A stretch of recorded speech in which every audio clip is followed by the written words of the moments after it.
Today we will be reading Numbers 23 through 25. Balaam said, "Build me 7 altars here and prepare 7 bulls and 7 rams for me." Balak did as Balaam said, and the 2 of them offered a bull and a ram on each altar. Then Balaam said to Balak, "Stay here beside your offering while I go aside. Perhaps the Lord will come to meet with me. Whatever he reveals to me, I will tell you." Then he went off to a barren height. God met with him, and Balaam said, "I have prepared 7 altars, and on each altar I have offered a bull and a ram." The Lord put a word in Balaam's mouth and said, "Go back to Balak and give him this word." So he went back to him and found him standing beside his offering with all the Moabite officials. Then Balaam spoke his message. "Balak brought me from Aram, the king of Moab, from the eastern mountains. Come," he said, "curse Jacob for me. Come, denounce Israel. How can I curse those whom God has not cursed? How can I denounce those whom the Lord has not denounced? From the rocky peaks I see them. From the heights I view them. I see a people who live apart and do not consider themselves one of the nations. Who can count the dust of Jacob, or number even a fourth of Israel? Let me die the death of the righteous, and may my final end be like theirs." Balak said to Balaam, "What have you done to me? I brought you to curse my enemies, but you have done nothing but bless them." He answered, "Must I not speak what the Lord puts in my mouth?" Then Balak said to him, "Come with me to another place where you can see them. You will not see them all, but only the outskirts of their camp, and from there curse them for me." So he took him to the field of Zophim on the top of Pisgah. And there he built 7 altars and offered a bull and a ram on each altar. Balaam said to Balak, "Stay here beside your offering while I meet with him over there." The Lord met with Balaam and put a word in his mouth and said, "Go back to Balak and give him this word." So he went to him and found him standing beside his offering with the Moabite officials. Balak asked him, "What did the Lord say?" Then he spoke his message. "Arise, Balak, and listen. Hear me, son of Zippor. God is not human that he should lie, not a human being that he should change his mind. Does he speak and then not act? Does he promise and not fulfill? I have received a command to bless. He has blessed, and I cannot change it. No misfortune is seen in Jacob, no misery observed in Israel. The Lord their God is with them. The shout of the king is among them. God brought them out of Egypt. They have the strength of a wild ox. There is no divination against Jacob, no evil omens against Israel. It will now be said of Jacob and of Israel, 'See what God has done.' The people rise like a lioness. They rouse themselves like a lion that does not rest till it devours its prey and drinks the blood of its victims." Then Balak said to Balaam, "Neither curse them at all, nor bless them at all." Balaam answered, "Did I not tell you I must do whatever the Lord says?" Then Balak said to Balaam, "Come, let me take you to another place. Perhaps it will please God to let you curse them for me from there." And Balak took Balaam to the top of Peor, overlooking the wasteland. Balaam said, "Build me 7 altars here, and prepare 7 bulls and 7 rams for me." Balak did as Balaam had said, and offered a bull and a ram on each altar. Now when Balaam saw that it pleased the Lord to bless Israel, he did not resort to divination, as at other times, but turned his face toward the wilderness. When Balaam looked out and saw Israel encamped by tribe, the Spirit of God came on him, and he spoke his message. The prophecy of Balaam, son of Beor, the prophecy of one whose eye sees clearly, the prophecy of one who hears the words of God, who sees a vision from the Almighty, who falls prostrate, and whose eyes are opened. How beautiful are your tents, Jacob, your dwelling places, Israel! Like valleys they spread out, like gardens beside a river, like aloes planted by the Lord.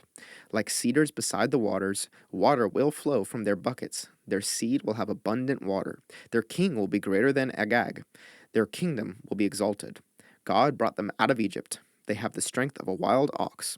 They devour hostile nations and break their bones in pieces. With their arrows they pierce them. Like a lion they crouch and lie down. Like a lioness, who dares to rouse them? May those who bless you be blessed, and those who curse you be cursed." Then Balak's anger burned against Balaam. He struck his hands together, and said to him, "I summoned you to curse my enemies, but you have blessed them these 3 times. Now leave at once and go home. I said I would reward you handsomely, but the Lord has kept you from being rewarded." Balaam answered Balak, "Did I not tell the messengers you sent me? Even if Balak gave me all the silver and gold in his palace. I could not do anything of my own accord, good or bad, to go beyond the command of the Lord, and I must say only what the Lord says. Now I am going back to my people, but come, let me warn you of what this people will do to your people in days to come. Then he spoke his message, the prophecy of Balaam, son of Beor, the prophecy of one whose eye sees clearly, the prophecy of one who hears the words of God, who has knowledge from the Most High, who sees a vision from the Almighty, who falls prostrate, and whose eyes are opened. I see him, but not now. I behold him, but not near. A star will come out of Jacob, a scepter will rise out of Israel. He will crush the foreheads of Moab, the skulls of all the people of Sheth. Edom will be conquered. Seir, his enemy, will be conquered, but Israel will grow strong. A ruler will come out of Jacob and destroy the survivors of the city. Then Balaam saw Amalek and spoke his message. Amalek was first among the nations, but their end will be utter destruction. Then he saw the Kenites and spoke his message. Your dwelling place is secure. Your nest is set in a rock. Yet you, Kenites, will be destroyed when Asher takes you captive. Then he spoke his message. Alas, who can live when God does this? Ships will come from the shores of Cyprus. They will subdue Asher and Eber, but they too will come to ruin.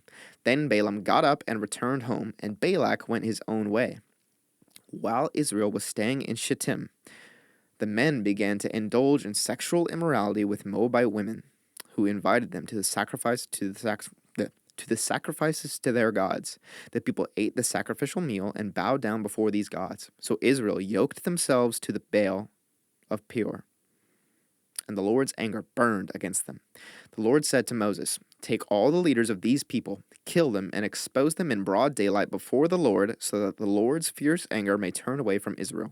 So Moses said to Israel's judges, each of you must put to death those of your people who have yoked themselves to the Baal of Peor. Then an Israelite man brought into the camp a Midianite woman, right before the eyes of Moses and the whole assembly of Israel, while they were weeping at the entrance to the tent of meeting. When Phinehas, son of Eleazar, the son of Aaron the priest, saw this, he left the assembly, took a spear in his hand, and followed the Israelite into the tent. He drove the spear into both of them, right through the Israelite man and into the woman's stomach. Then the plague against the Israelites was stopped. But those who died in the plague numbered 24,000. The Lord said to Moses, Phinehas, son of Eleazar, the son of Aaron, the priest, has turned my anger away from the Israelites. Since he was as zealous for my honor among them as I am, I did not put an end to them in my zeal. Therefore tell him I am making my covenant of peace with him. He and his descendants will have a covenant of a lasting priesthood, because he was zealous for the honor of his God and made atonement for the Israelites. The name of the Israelite who was killed with the Midianite woman was Zimri, son of Salu, the leader of a Simeonite family. And the name of the Midianite woman who was put to death was Cosbi, daughter of Zur, a tribal chief of a Midianite family. The Lord said to Moses, treat the Midianites as enemies and kill them. They treated you as enemies when they deceived you in the Peor incident involving their sister Cosbi, the daughter of a Midianite leader, the woman who was killed when the plague came as a result of that incident.